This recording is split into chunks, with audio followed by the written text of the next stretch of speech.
What makes a good scan? What is a selection? What are layers? What is resolution? What is a JPEG?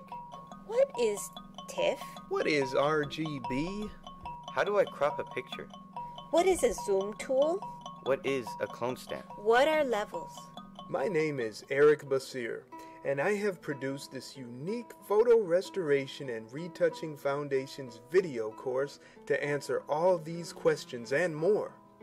In my classes and workshops, I have taught hundreds how to preserve and restore their personal photographic collections with Adobe Photoshop and Adobe Photoshop Elements. Now you can have me as your personal instructor in this 10-lesson course.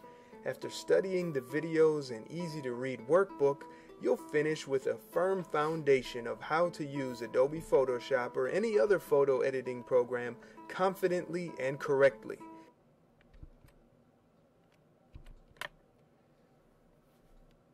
Greetings, this is Eric Basir of the Ask the Retoucher Photo Retouching Restoration Q&A Workshop. I have had the pleasure to teach and speak with hundreds of people regarding this fascinating and mysterious realm of photo retouching, making pictures look better, manipulating them, making illustrations with them. There's so much you can do. And for 10 years, we've been doing it. And we've also been sharing and collaborating and teaching. This is our live attempt on the internet from the dungeon corporate basement headquarters of my company to do this with you and to take your questions. So we have a chat room for if you're watching this live. We actually have a chat room, and it's right there on the screen, and I will give you a little sample of what it looks like.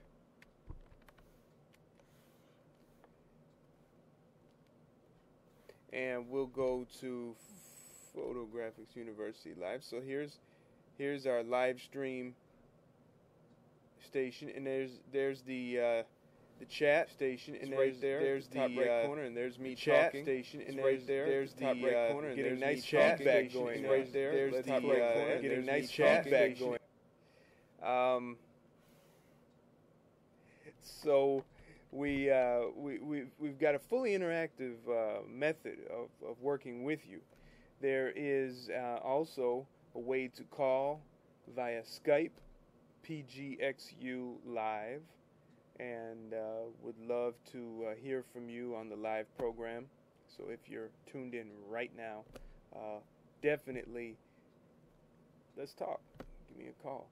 And you can send any pictures that you have to files@photographics.pro.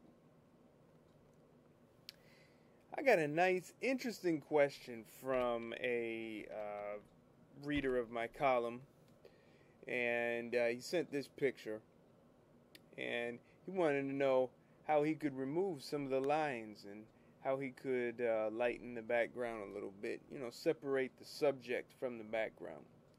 So I did a little article dealing with some of those questions, and it's on our blog. So I will just pop this over for you real quick.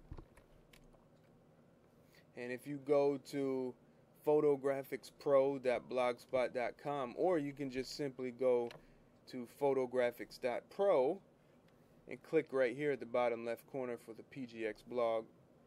Now the website does change from time to time, but you can count on reaching the blog through here. And then his questions right there. So you can, follow along if you want, and or try your own techniques. Now he had these lines, of course. He had these problems he's dealing with, but he wanted to use something called GIMP. Now GIMP is a free, absolutely free free photo editing program, and it is supported by volunteers. And this program is available for Windows, it's available for Mac, it's available for Unix, and it has a great community support.